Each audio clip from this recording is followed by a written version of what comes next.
Halo, Assalamualaikum warahmatullahi wabarakatuh.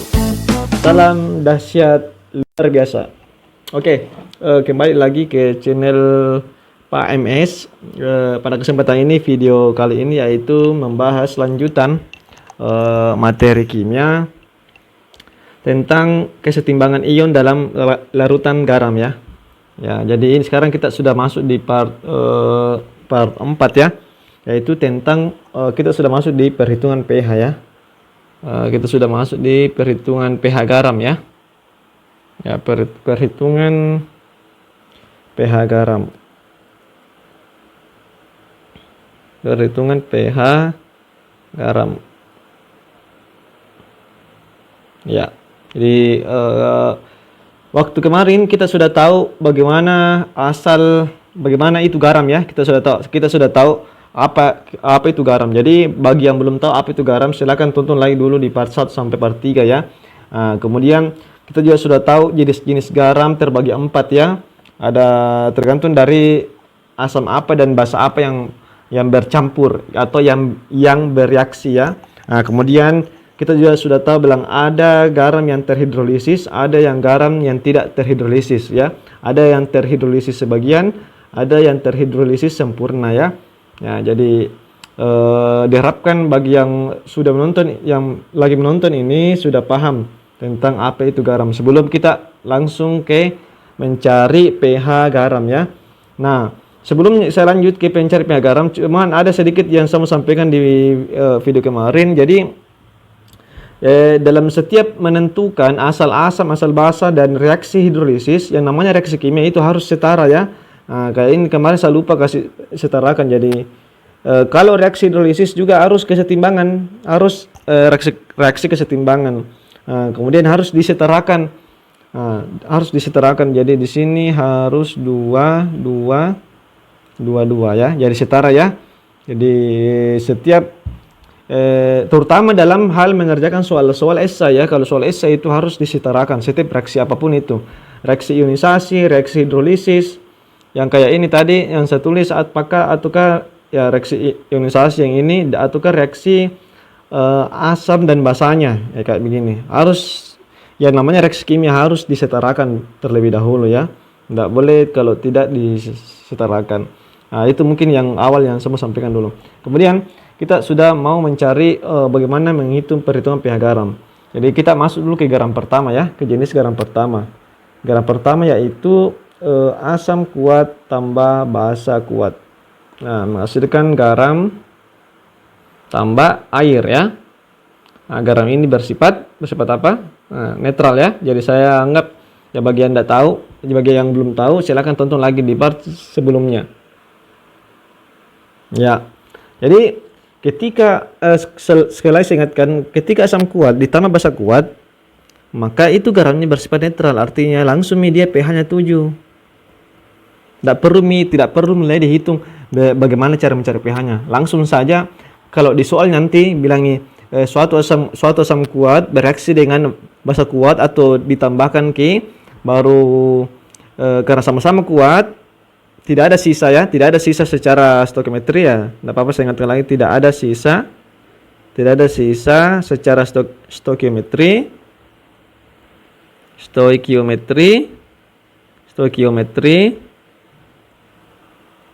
Saya hapus dulu ini ya. Stoikiometri. Maka karena tidak ada sisa, berarti dia menghasilkan garam yang bersifat netral atau pH-nya langsung 7 saja. Jadi tidak perlu ada rumusnya bilang bagaimana mencari H+-nya atau OH-nya. Berbeda nanti kalau di jenis kedua. Jenis kedua. Pada jenis kedua ini adalah asam kuat tambah basa lemah, suatu basa lemah. Pasti juga hasilnya garam ya, pasti. Cuma beda sifatnya dengan yang pertama ya. Sudah saya sampaikan di part sebelumnya, kalau asam kuat dengan basa lemah, ini garamnya bersifat asam ya. Kita lihat yang kuatnya dia ya. Kita lihat dengan asumsi sama juga ini ya. Sama juga asumsinya. tidak ada sisa secara stoikiometri. Sama ya, sini tulisannya ya sama. Jadi nanti kita masuk di latihan soalnya bagaimana maksudnya itu tidak ada sisa secara stoikiometri ya. Yang jelas ini syaratnya. Nah, ini bersifat asam Ki. Nah, kenapa kalau saya tanya kenapa bisa bersifat asam? Ya, karena pasti ini reaksi hidrolisisnya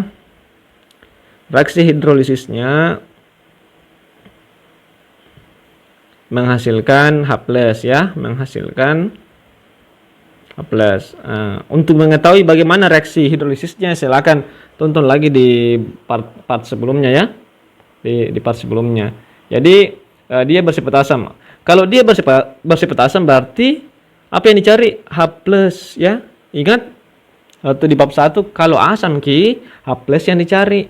Kalau basa, OH- yang dicari. Nah, ini tadi yang pertama netral jadi tidak perlu dicari, langsung saya bilang Ki netral pH-nya 7. Tidak perlu lagi cara cakar-cakar ya. Jadi H+. Jadi kalau asam garam jenis kedua ini bersifat asam kuat tambah basa lemah bersifat asam G, H+-nya dicari. Bagaimana rumusnya? Nah, rumusnya seperti ini ya. Akar KW per KB kali konsentrasi garam ya. Konsentrasi garam. Rumusnya. Nah, nanti diajarkan di latihan soal bagaimana mencari konsentrasi garam ya. Nah, jadi inilah rumusnya. Kalau dia bersifat asam, apa itu KW? Nah, KW itu sudah ketetapan kesetimbangan air. Nah, KW itu selalu nilainya 10 pangkat minus 14 ya. 10 pangkat minus 14. Nah, kemudian karena di jenis kedua ini mengalami reaksi hidrolisis sebagian, berarti ada tetapan hidrolisisnya ya. Ada karena reaksi hidrolisis merupakan reaksi kesetimbangan.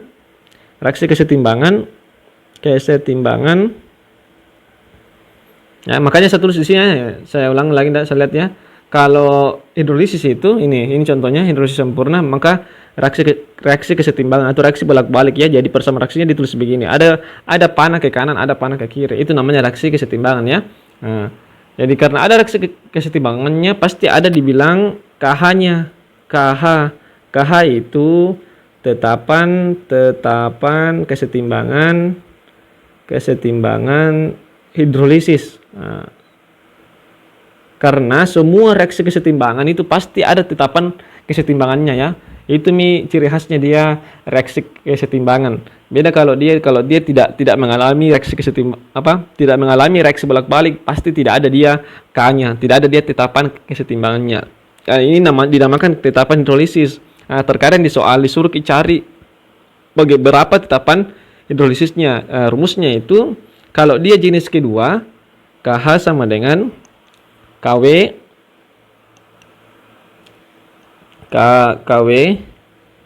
per KA ya. Nah, jadi simpel saja ini rumusnya KW per KA. Nah, karena tetapan kesetimbangan itu pasti ada derajat ionisasinya. Terkadang juga dicari itu, terkadang juga soal mengatakan berapa derajat ionisasi hidrolisisnya atau derajat hidrolisisnya ya. Jadi alfa derajat hidrolisis dia di sini ya. Derajat hidrolisis istilahnya ya. Ya derajat hidrolisis karena ada reaksi kesetimbangan di situ. Jadi untuk mencari alfanya terkadang juga dicari alfa sama dengan akar KH per konsentrasi garam ya. Jadi beginilah rumus-rumus yang ada di jenis garam yang kedua. Jadi terkadang soal memang intinya itu mencari pH atau H+ ya. Nah, harus kita KW sama dengan 10 pangkat minus 14. Kemudian ini lagi persamaannya rumus kedua. Kalau misalnya jenis garamnya ini dicari KH-nya. Ya tergantung lagi baik-baik soalnya. Kemudian nanti juga terkadang juga soal ditanyakan derajat hidrolisisnya ini garam. Jadi intinya ini kalau nanti mencari ke soal harus kita dulu garamnya. Dia jenis keberapa?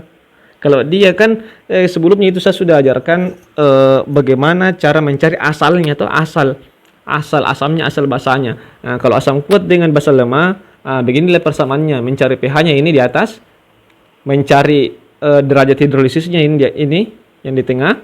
Dan ini yang paling bawah mencari derajat ionisasinya ya. Nah, jadi itu yang perlu Anda pahami kalau di jenis kedua. Sekarang kita masuk jenis ketiga. Nah, jenis ketiga itu asam lemah tambah basa kuat ya. Saya singkat saja BK dengan AL ya. Ini juga sama, pasti hasilnya garam ya, tidak mungkin bukan garam. Yang namanya asam dan basa pasti garam ya. Asam tambah basa pasti garam, tambah dan air ya, hasil sampingnya air. Nah, ini garamnya bersifat apa? Bersifat basa. Kita lihat kuatnya. Dengan syarat juga sekali lagi saya ingatkan bahwa tidak ada sisa secara stoikiometri ya. Nanti kalau kita masuk di kerja soal, nanti saya jelaskan di sini ya. Tidak ada sisa secara stoikiometri. Ya, jadi basa. Karena bersifat basa berarti yang dicari adalah OH-minnya. Dan ini pasti ini garam pasti reaksi kesetimbangannya atau reaksi hidrolisisnya menghasilkan OH- ya, OH-. Makanya dia bersifat basa tah. Oke, sekarang kita masuk rumusnya. Saya tulis ulang saya di sini ya. Karena bersifat basa berarti yang dicari adalah OH-. Nah, ingat itu ya. Kalau dia bersifat asam tadi ini berarti yang dicari H+. Karena asam Kalau dia netral tidak perlu dicari H+ maupun OH- ya. Nah, karena basa yang jadi OH-. Rumusnya itu dari turunan KW sama juga KW per Ka dia dikali konsentrasi garamnya. Nah, akar ya. Seperti gitu. Sama juga ada juga tetapan hidrolisisnya karena mengalami reaksi kesetimbangan hidrolisis. Pasti ada tetapan hidrolisisnya. Itu rumusnya sama dengan, saya perbaiki dulu, KW per Ka. Nah, tadi di sini dia KW per sorry ya. Tadi di sini bukan Ka ya, tapi Kb ya. Ka-nya. Kb ya, sorry. Di sini Kb. Nah, karena di sini juga KB sama sebenarnya ini. Ini sama sebenarnya di sini ya, ini ya. Silakan lihat ini sama ya. Harus diikuti ini KW per KB ya. Berarti karena di sini KW per Ka, berarti di sini dia Ka dia ya. Jadi maaf ya salah tadi itu ya. Nah, kemudian karena merupakan reaksi kesetimbangan pasti ada rumus derajat ionisasinya atau derajat hidrolisisnya sama yang dengan yang di garam kedua tadi ya, ada derajat hidrolisisnya. Tidak usah lagi saya tulis keterangannya ya karena sudah ada. Nah, rumusnya itu jika ini tadi akar KH per garam sama juga ya, akar KH-nya per konsentrasi garamnya. Ya, jadi sekali lagi tergantung nanti soalnya bagaimana.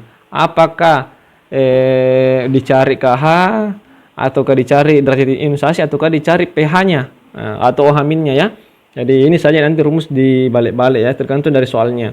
Ingat, ini rumusnya seperti ini kalau misalnya asam lemah tambah basa kuat ya. Jadi yang paling inti dulu nanti dalam mengerjakan soal, cari tahu dulu ini garam-garam apa. Garam jenis pertama kah yang bersifat netral, atau garam jenis kedua kah yang bersifat asam, atau garam jenis ketiga yang bersifat basa ya. Jadi itu perlu diperhatikan baik-baik dulu. Makanya sebelumnya itu part sebelumnya sekali lagi saya katakan diajar mencari bagaimana mencari asal asam, asal basa ya, karena di situ diperlukan pengetahuan bagaimana supaya kita tahu nanti ini garam jenis keberapa itu. Nah, sekarang jenis keempat ya. Jenis keempat itu garamnya berasal dari asam lemah ditambah atau direaksikan dengan basa lemah. Ini pasti dia hasilkannya garamnya tambah air. Dan garamnya bersifat tergantung ya. Tergantung. Ya, garam tergantung ya. Nah, tergantung apanya? Nah, sangat lagi tergantung Ka-nya dengan Kb-nya ya. Tergantung Ka atau Kb. Nah, jadi kalau nanti kita dapatkan soal di situ nanti ditanyakan sebuah garam. Nah, ketika kita mencari ini garam asalnya apa? Oh, asalnya dari asam lemah dengan basa lemah. Nah, itu jika kita lihat Ka-nya, kalau Ka-nya sama dengan Kb, sama nilainya ya, sama nilainya. Jadi perhatikan, pastikan diketahui nanti itu sama nilainya, berarti ini netral ya. Saya ingatkan lagi bahwa langsung Miki bilangi pH-nya sama dengan 7. Tidak perlu kita cari bagaimana konsentrasi H+-nya, bagaimana konsentrasi OH-nya. Nah, tapi sebelumnya dengan syaratnya sama ya. Syaratnya sama yang ini tadi ini. Sama syaratnya ini. Harus syaratnya tidak ada sisa. Nah, tidak ada sisa secara stoikiometri ya. Hampir saya lupa ya. Ini jadi semua ini jenis garam tidak ada sisa secara stoikiometri ketika dicampur atau direaksikan ya. Nah, kita lanjut lagi. Kalau misalnya Ka-nya lebih besar daripada Kb, itu berarti dia bersifat asam. Jadi yang mana besar? Kalau Ka besar berarti asam, berarti apa yang dicari? H+ yang dicari nanti, konsentrasi H+. Nah, bagaimana rumusnya? Maka rumusnya itu kayak begini. Akar Ka kali Kw per Kb ya. Jadi ini rumus untuk mencari pH garam yang berasal dari asam lemah dan basa lemah itu tidak dipengaruhi oleh konsentrasi garam. Karena memang di rumusnya tidak ada konsentrasi garam. Nah, beda di ketiga keempat. Nah, ketiga ada ya dipengaruhi oleh konsentrasi garam. Yang kedua dipengaruhi oleh konsentrasi garam juga ya rumusnya ini ya. Nah, jadi karena kalau garam jenis keempat ini hanya tergantung nilai Ka-nya dan Kb-nya, dipengaruhi oleh Ka dan Kb. Nah, kalau asam Ki berarti H+ dicari, berarti Ka kali Kw per Kb ya. Hafal saja kalau dia asam Ka-nya di atas ya, Ka yang di atas. Nah, sedangkan kalau misalnya Ka-nya lebih kecil dari Kb atau Kb-nya yang besar, berarti bersifat basa. Nah, bersifat basa yang dicari adalah OH- ya, konsentrasi OH-nya. Karena OH- dicari, berarti untuk mencari konsentrasi OH-nya berarti Kb dikali Kw sama per Ka. Nah, harus ingat Kw itu selalu nilainya 10 pangkat minus 14 ya. Saya ingatkan saja lagi ya. Selalu nilainya seperti itu ya. Nah, itu rumusnya untuk mencari H+ atau H-. Jadi perhatikan baik-baik nanti kalau soalnya cari, pertama kali harus cari dulu dari mana asalnya nih garam. Kalau memang asam lemah dan basa lemah, baru ketika dicampur tidak ada sisa, berarti dia langsung tergantung Ka-nya dan Kb-nya. Langsung lihat saja Ka-nya berapa, Kb-nya berapa. Baru tentukan yang mana sifatnya, apakah mencari H+ atau mencari OH- ataukah dia netral ya. Nah, kemudian karena garam ini terhidrolisis sempurna, maka pasti ada garam ini merupakan terhidrolisis sempurna ya, bukan sebagian. Artinya semua ionnya mengalami hidrolisis. Jadi pasti ada KH-nya ya, tetapan kesetimbangan hidrolisisnya ya. Nah, ini rumusnya untuk mencari KH-nya nanti. Jika KH-nya yang ditanyakan berarti Kw per Ka kali Kb ya. Jadi seperti itu saja ya untuk mencari KH-nya. Kemudian untuk derajat ionisasinya, nah karena ya namanya kalau dia mengalami kesetimbangan pasti ada derajat ionisasinya ya, pasti ada nilainya, pasti jelas nilainya. Nah, pasti nilainya ada rumusnya maksudnya ya. Kalau walaupun dia tidak mengalami kesetimbangan, sebenarnya ada juga nilainya ya, tapi tidak ada di rumusnya dia. Kalau dia lemah ada rumusnya. Jadi ini alfa ya, alfa. Nah, rumusnya itu alfa sama dengan dia akar dia akar KH. Jadi cari dulu KH-nya ceritanya per 1 tambah akar KH ya. Jadi seperti ini ya. Jadi pasti nanti di garam ini jenis keempat ini pasti diketahui Ka dan Kb. Nah, jadi nanti begitu caranya nanti. Kalau diketahui Ka dan Kb pasti itu asam lemah tambah basa lemah. Nah, kalau yang diketahui hanya misalnya Ka saja, berarti pasti itu asam lemah dengan basa kuat. Nah, kalau Ka saja, pasti asamnya lemah karena Ka dan basanya kuat. Kalau jenis kedua, itu pasti diketahui Kb karena basanya lemah, pasti ada KB-nya ya. Ya, jadi sama dengan bab 1 yang kemarin itu untuk mencari pH asam kuat, pH asam lemah, pH basa kuat, pH basa lemah. Kalau mencari asam kuat pasti tidak ada Ka-nya. Nah, jadi bisa dibedakan ini dengan cara begitu ya. Nah, kalau garam jenis pertama pasti tidak diketahui Ka-nya dengan KB-nya di soal nanti. Jadi begitu caranya membedakan mana campuran asam kuat basa lemah, asam lemah basa kuat, dan asam lemah dan basa lemah ya. Jadi mungkin ini saja yang bisa saya sampaikan dulu untuk bagaimana menghitung pH-nya ya. Part selanjutnya itu bagaimana kita langsung ke latihan soalnya ya. Langsung kita ke latihan soalnya di part setelah ini. Yang terakhir ya, dari kesetimbangan ion dalam larutan garam. Jadi silakan diingat-ingat baik rumusnya. Pada saat nanti kita mengerjakan soal kita bisa langsung mencari pH-nya ya, kalau pH-nya yang ditanyakan, atau KH-nya ditanyakan, atau K alfanya yang ditanyakan. Oke, terima kasih atas perhatiannya sampai di detik ini. Assalamualaikum warahmatullahi wabarakatuh. Salam dahsyat luar biasa.